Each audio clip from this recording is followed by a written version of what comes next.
somebody's liberty and their choice to earn a living away, to me, is going beyond that. You're really saying, well, we're using the preponderance of evidence beyond a reasonable doubt in this particular case, but, we're going to use a lower standard, is what it's saying. And so if it's not in statute, which Representative Busher had asked about, because I don't see it in statute, and it may be a judicial standard, but it's not in statute. So I would just ask the board to be very, very careful with this as they go forward, because you want to make sure, as you had said earlier, what's the, yeah, when you're trying to make those determinations, are you doing more harm than good? Are you doing more good than harm? And you're trying to weigh those kinds of things. So I would advise, if I could make a motion, I would say, why don't we study this? Why don't we explore this more? Let's talk about this more. What does this really mean?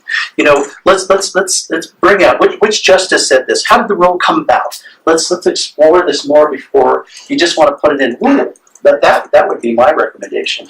And then the severity level. I mean, that's the trouble with this whole process, is that you are guilty until proven innocent, if ever. That's the problem with it. So you stay on the CAPS registration, in perpetuity. So long as that CAPS registry is there, your notes about you are in there in perpetuity. So as long as computer systems exist, that will be passed down. 20 generations from now, your family could get a court order and look to see what happened, 200 years from now, and see those notes if they follow the rules, if this is still around. So that's the determination you want to make. And so on the front end, there's no due process on the front end. So why wouldn't you want to let somebody know, wait a minute, you're under investigation. And so, wait a minute, the best thing is you need to get an attorney. You get an attorney, you sit down, but we heard Mr. Totten say, Senator Cook said, well, but the individual who was doing the investigation said, well, he had an attorney, so therefore he lost his credibility. Well, wait a minute.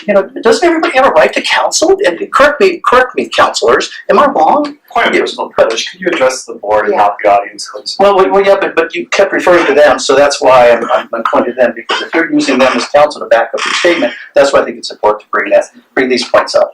So, but that's it's the whole big picture, as you're looking at this. So, I just think that severity levels really aren't in statute. They probably shouldn't be there because you're already ensnared.